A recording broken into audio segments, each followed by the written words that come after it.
The hospital room smelled of antiseptic and faded dreams. But to Elias, it was a sanctuary.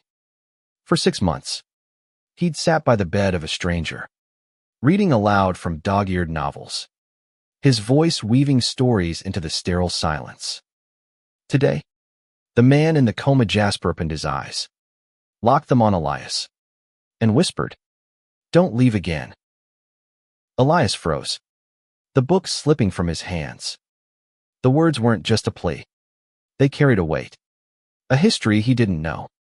His heart thudded as Jasper's gaze held him, fierce and fragile, like a man clinging to a lifeline. It started in a Seattle bookstore, where Elias volunteered to read for a community program. He was 27, a quiet graphic designer with a penchant for poetry and a heart bruised by a breakup. The program paired him with Jasper Monroe, a 29-year-old artist in a coma after a car accident. No one knew much about Jasper. No family came. No friends visited. His chart listed only a name and a diagnosis: traumatic brain injury. Prognosis uncertain. Elias didn't expect to care. He was there to read, to fill the silence, not to feel. But something about Jasper's stillness drew him in. The man's face, even in sleep, was striking, sharp cheekbones softened by dark curls, a faint scar curving above his left brow like a crescent moon. Elias read to him every Tuesday and Thursday, starting with The Great Gatsby, then The Catcher in the Rye. He'd pause to comment, "You'd probably hate Holden's whining," or "Bet you'd paint this green light differently." It was silly, talking to a void, but it felt right. Weeks turned to months. Elias brought his own books: poetry by Ocean Vuong, short stories by James Baldwin. He'd trace the lines with his fingers, imagining Jasper hearing them, maybe dreaming of the words. He started sharing bits of his life, how he'd moved to Seattle to escape a small-town past, how his ex, Marcus, had left him for someone less complicated. The hospital room became a confessional. Jasper, its silent priest. One rainy April evening, Elias read from Call Me by Your Name. The words felt too raw, too close to the ache he buried. Is it better to speak or die? He read, his voice cracking. He glanced at Jasper, half expecting a response, half laughing at himself. But the heart monitor beeped steadily, unchanged. Elias leaned closer, whispering, "If you're in there, Jasper, you'd get this. You'd know what it's like to want something you can't have." He didn't notice the first twitch of Jasper's fingers. By summer, Elias's life had woven itself around those hospital visits. He'd rush from his design studio, sketches stuffed in his bag, to make it to Jasper's room by 6 p.m. The nurses knew him by name, offering smiles and coffee. "You're good for him," Nurse Carla said once. "His vitals are stronger when you're here." Elias brushed it off, but the word stuck. He began to wonder about Jasper's life before the accident. Was he kind? Did he laugh easily? Did he love someone? He found a clue in Jasper's sketchbook, tucked in a drawer by his bed. The hospital staff had kept it, assuming it was his. The pages were filled with charcoal drawing cityscapes, faces, a recurring figure of a man with soft eyes and a crooked smile. Elias's breath caught. The man in the sketches looked like him. He told himself it was a coincidence.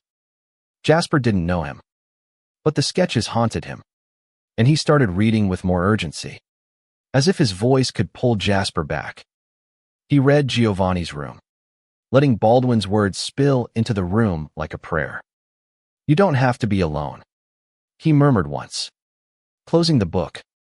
"Not if you come back." On a humid July night, Elias was halfway through the Song of Achilles when he noticed Jasper's hand move. Not a twitch, a deliberate curl of fingers, like he was reaching for something. Elias stopped reading, heart racing. "Jasper," he whispered. No response. He leaned closer, searching for a sign. But the room stayed quiet. Disappointment stung. But he kept reading. His voice softer now, as if afraid to break the moment. The next week, he brought a new book. Aristotle and Dante discover the secrets of the universe. He read about two boys finding love in unexpected places. His voice thick with emotion. He didn't notice Jasper's eyes flutter until he looked up mid-sentence. They were open hazel. Piercing. Alive. Elias dropped the book. The thud echoing in the silent room. "Don't leave again," Jasper said. His voice hoarse but clear. Elias's world tilted. "Again." He managed. His throat tight. Jasper's gaze didn't waver. "I heard you. Every word." Elias didn't know what to say. Jasper's words echoed in his mind, each one a thread pulling him into a story he didn't understand. The nurses rushed in, checking monitors, calling doctors. But Jasper's eyes stayed on Elias. Unwavering. "You're Elias," he said, as if testing the name. "You read to me." "How do you know my name?" Elias asked, his voice barely a whisper. "I heard you," Jasper repeated. "You talked about Marcus. About Seattle. About everything." Elias's face burned. He'd poured his heart into this room, thinking it was a void. Now the void was staring back, alive and knowing. The doctor arrived, a whirlwind of questions and tests. But Jasper kept glancing at Elias, like he was the anchor in the chaos. Over the next few days, Elias learned fragments of Jasper's story. He'd been a painter, a drifter who'd landed in Seattle to chase his art. The accident had stolen 6 months of his life, but not his memories of Elias's voice. "You kept me here," Jasper told him one evening, his hand brushing Elias's as he reached for water. The touch sent a jolt through Elias, electric and terrifying. They talked more as Jasper recovered. He was sharp, witty, with a laugh that made Elias's chest ache. He remembered every book Elias had read, quoting lines from The Great Gatsby with a smirk. "You made me like that green light," he said, something to reach for. Elias laughed, but his heart was racing. He wasn't ready for this, for the way Jasper's smile felt like a promise, or how his own feelings were unraveling. He'd come to read, not to fall in love. But every time Jasper looked at him, it felt like falling anyway.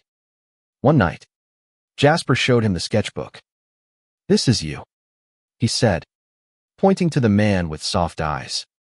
"I saw you in my dreams. I didn't know who you were, but I kept drawing you." Elias's breath hitched.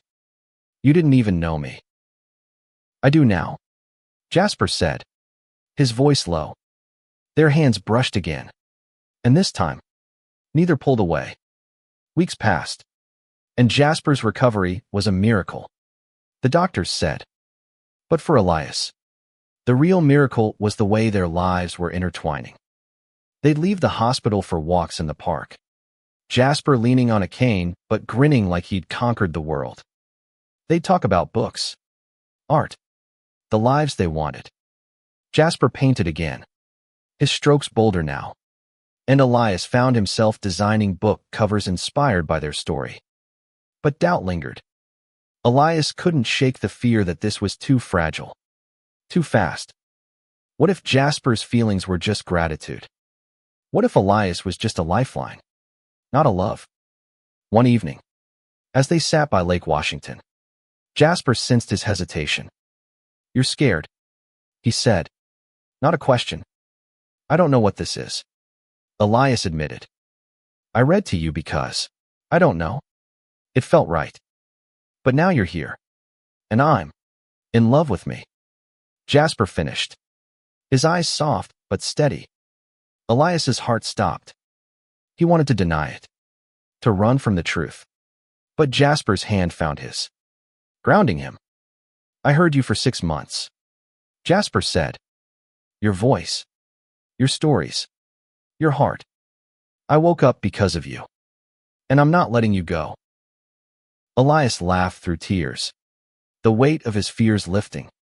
You're impossible, he said, but he didn't pull away. They kissed under the stars, the lake reflecting their silhouettes. It wasn't perfect, but it was Thirsa love born from words, from silence, from a coma that couldn't keep them apart. Jasper whispered, "Don't leave again," and Elias promised he wouldn't. In the end, it wasn't just about waking up.